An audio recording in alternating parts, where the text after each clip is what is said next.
Liverpool 2, Arsenal 2, and I suppose Arsenal did have a bit to play for on before this game because just to, I suppose, guarantee their Champions League qualification for next season.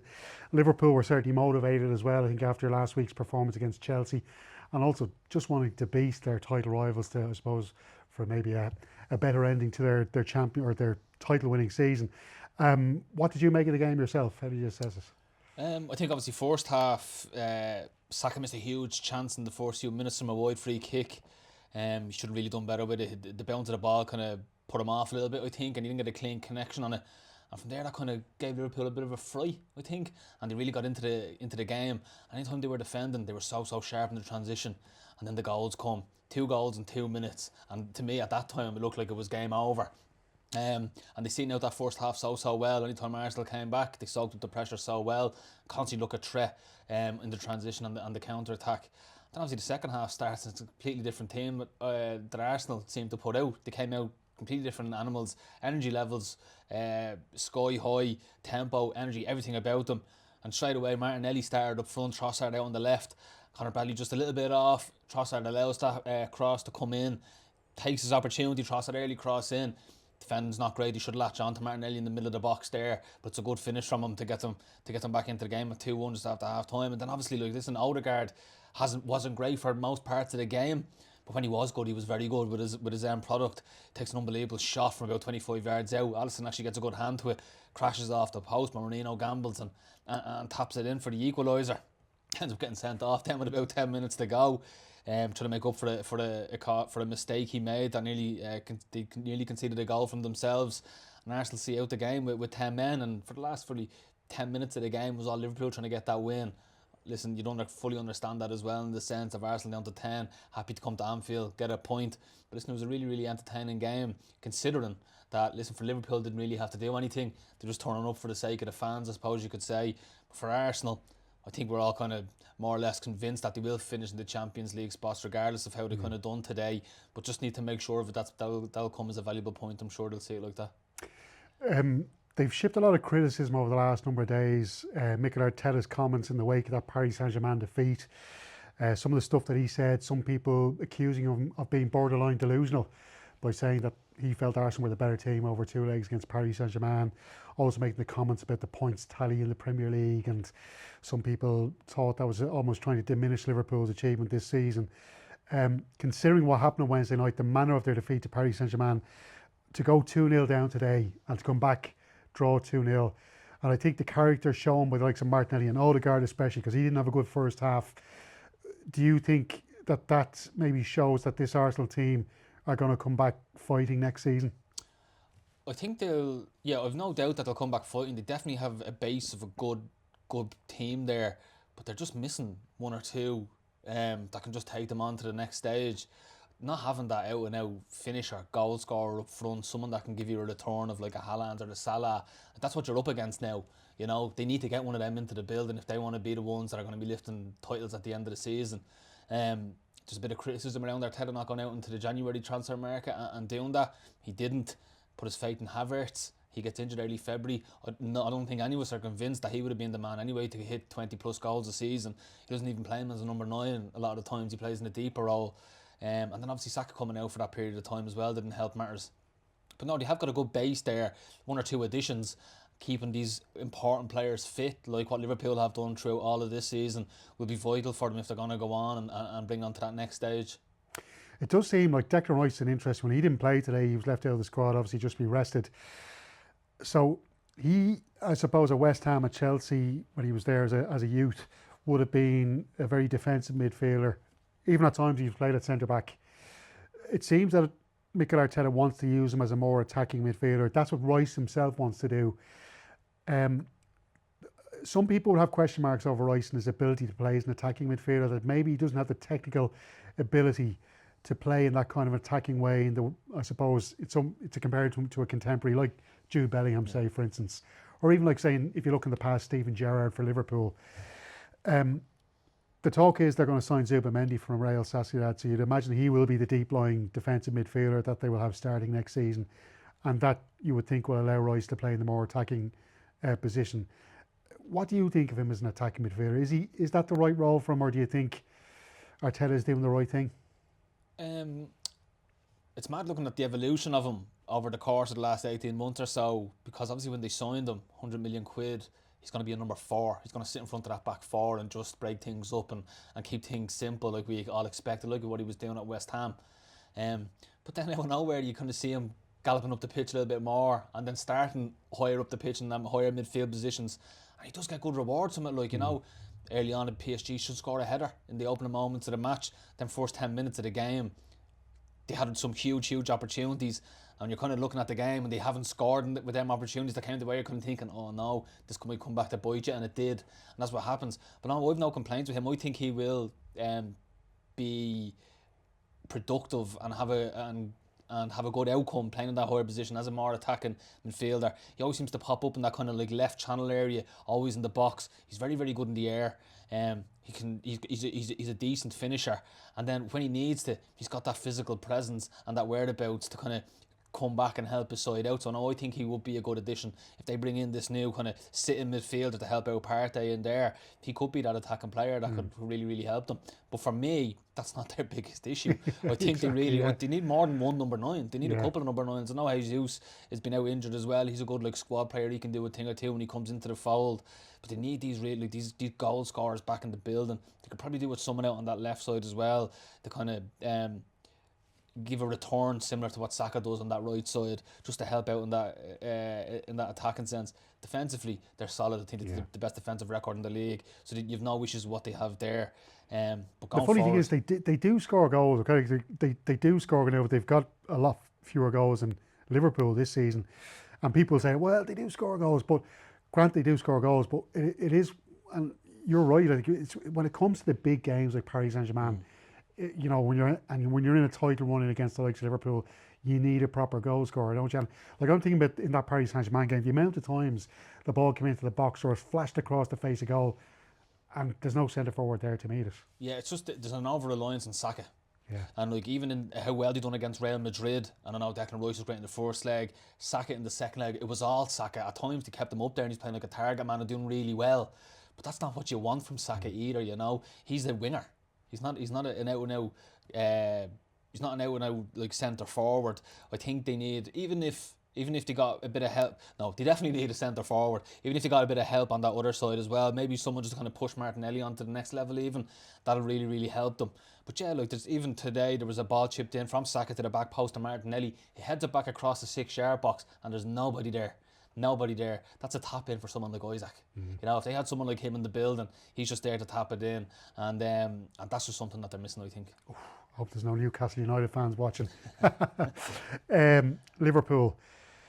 Well, we'll come to Alexander-Arnold in a moment because there was an interesting reaction there from the supporters at Anfield today. But you know, it was a decent performance from them. They I suppose after what happened to them against Chelsea last week, they needed to show supporters at Anfield that they you know, I suppose that they were motivated for the game today. But I suppose across the board at Liverpool, looking ahead to next season, where do you see the kind of areas in there, like, because to win back-to-back Premier League titles, you do need to refresh the team. You need to get new players in. It's what the great managers do. Alex Ferguson, Jose Mourinho. You'd always sign a couple of players in that following summer after winning a league title. So where do you think Arne Slot might be looking in that Liverpool team to bring in new players? It's definitely time to do that for Liverpool, in the sense of Slot came in and has won a league with Jurgen Klopp's team. You know, he didn't sign anyone. Chiesa, I think, was the only signing he's really made. A remarkable achievement from him. The massive stroke to put Gravenberch in as that kind of sitting midfielder. It was the one position that all Liverpool fans were kind of worried about at the start of the season. Who's going to play there? We don't think McAllister can kind of do it. He's not that type of midfielder. Put Gravenberch in there for him to kind of go in seamlessly and become, he's literally one of the world's best number 4, I think, in that position now. Gone past the stage after maybe 12 or 15 games where you're saying this might be just a little bit of a phase he's gone through at putting in good performance, but he just kept the consistency up the whole way, and he was remarkable all season in there. But yeah, no, he's definitely going to have to add, I think, both full back positions. They need additions there. I think Conor Bradley's good enough to be the number 1 right back, but I do think they need someone in behind them, maybe just to push him, someone on par with him, just to keep his levels as high as possible. I think obviously Andy Robertson is kind of slowly coming to the end of his Liverpool career there. He's at a good age, been unbelievable servant for the club. Was excellent again today, but you could see there was times that Ben White was just 1v1 him and just kicking and going and getting the other side of him, and that's not what you expect to see from Andy Robertson when he's defending. And then a centre forward, they're all after. Everyone's after, like, for the amount of goals that Salah scores. He's obviously doing it from the wider positions. Nunes kind of probably started the season off as that number 9, the one we were hoping might come good. He might find that bit of finesse in front of goal. Unfortunately for him, it didn't really come. Jota was inconsistent with injuries. So no, I think they'll definitely be going into the market looking for the number 9. It's going to be a very interesting transfer window because all these top clubs are after this striker that's going to be able to get to 20 plus goals. Yeah, absolutely. Kirkes at Bournemouth, left back, he's a man who's been talked about, linked with Liverpool. Do you think he'd have that kind of quality that they need on that left side of the defence that Arne Slot might be interested in? Yeah, he's been very impressive anytime I've seen him. He's obviously at a very, very good age. There's obviously the club, the upstairs of the club, and know him well. Richard Hughes, the sporting director, is probably the same person that signed him for Bournemouth before he came back up to work for Liverpool again. So we know all the information about him and stuff. So yeah, I wouldn't be surprised if he's someone that comes into the building there. Kevin De Bruyne was linked during the week. Now, I'm not too sure how much truth there was. There was talk of maybe there was an offer made to him by Aston Villa and Liverpool to sign for next season. I was talking to another former player yesterday, just saying, like, you know, look, I know that Kevin De Bruyne's fitness has been questioned over the last number of months, but he does seem to be looking a little bit sharper now that he's recovered from that injury. And I was interested in Oldham yesterday against Southampton, making a lot of bombing runs forward to press against Southampton. I wonder, was he kind of saying, was that him kind of trying to say to other clubs who are interested in him, look, I've still got, you know, I'm still fit enough to play at the top level. Like, do you think it's complete nonsense he could go to Liverpool, or is he the type of player that maybe they could sign up for a season and he could do something for them? Yeah, I wouldn't. I'm a Liverpool fan. I'd have him in a heartbeat, right? Yeah. Especially you're losing Trent Alexander-Arnold, right? And whatever about them being from totally different positions, their end product is very, very similar. Right, so if you have someone that can pick the ball up deep on the pitch, like you see with Alexander-Arnold, he did it today, got the ball at the halfway line, he put Nunes in with one pass. De Bruyne has that same ability. If you can just get him onto the pitch somehow, and if you're under pressure and it lands to his foot even deep in your half, he's got that accuracy in his passing where he can put someone in like that, click of a fingers, one pass, open up the pitch completely for your side. So yeah, I wouldn't something like that I wouldn't completely write off. Do I think he'd come in and play 30 plus games for Liverpool? No, maybe 20-25 games, come in and help, but you'd be a good addition to the squad. Get legs around them, kind of thing. If you got players that around them that could, like the McAllisters, Gravenberch in around them, something might work there. But yeah, no, that'd be a bit of a masterstroke from Liverpool in my eyes if they did pull that one off. Yeah, a bit like maybe Man United signing Robin van Persie that time a couple of seasons ago, and got them that helped them to that Premier League title. Look, just to finish on Liverpool,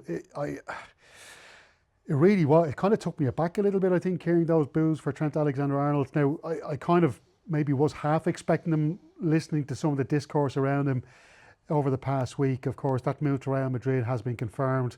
Talk that the Spanish club are going to maybe pay £1 million to get that contract ended quicker, because, of course, it is due to run to the end of June. They want him in for the Club World Cup tournament that's coming up, that starts in the middle of June. So, look, listen, I'd never criticise match-going supporters to voice their disappointment with a player maybe moving off to a different club. As a supporter of a club myself, I can understand the disappointment, the heartbreak you would have for someone that you've given so much support over so many seasons. And if they want to boo, they've got a right to boo him.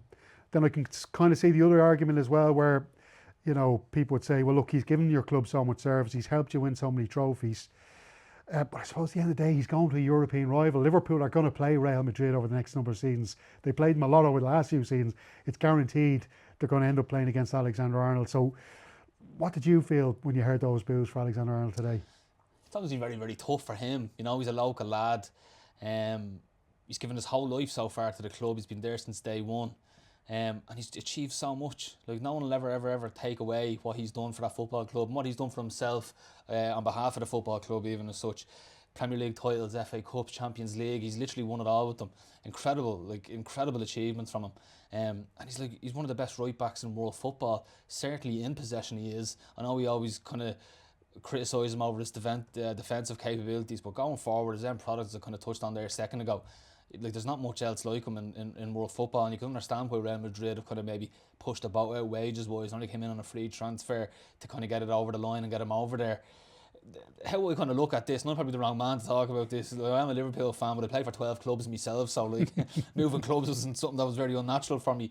But my blame here goes to Liverpool, right? And like you don't let one of the best right backs in world football let their contract run down like that, you know. And there was a bit of upheaval, probably middle to end of like maybe a season or two ago when like Klopp was leaving and everything around him left as well. Sporting directors, the lot. So like in that moment, there's probably a situation where they should have been trying to tie down the likes of him, Van Dijk, Salah on longer term contracts. They let them run out. They managed to get them two over the line, but not him. And then the big boys come calling, you know, and he's at a really, really good age. It's something completely different from him. He's probably looking at this and going, I don't know, like I've won everything that I could possibly win at Liverpool. Why not try something else out for my whole life here and go play for one of the biggest clubs in world football? See how it goes. Unfortunately for him, he got a few bills after Liverpool, but all that stuff will go. His career will end 15 years time, 20 years time. He'll be welcome back at Anfield as a fan's favourite, I'm sure. Yeah, definitely affected him. You could see it on the pitch today. Yeah, you could see he was looking down. He seemed to be a bit down the dumps from it. A few times the camera was on him a lot. It looked like his eyes might have been a bit watery and stuff, which is obviously disappointing. He's given everything he possibly can for the club, except sign a new deal for them. Listen, Owen, thanks a million. I'm sure Premier League celebrations will continue on Merseyside, and Alexander-Arnold will be forgotten probably next season. Absolutely, yeah. Top man. Cheers, Owen. Top man.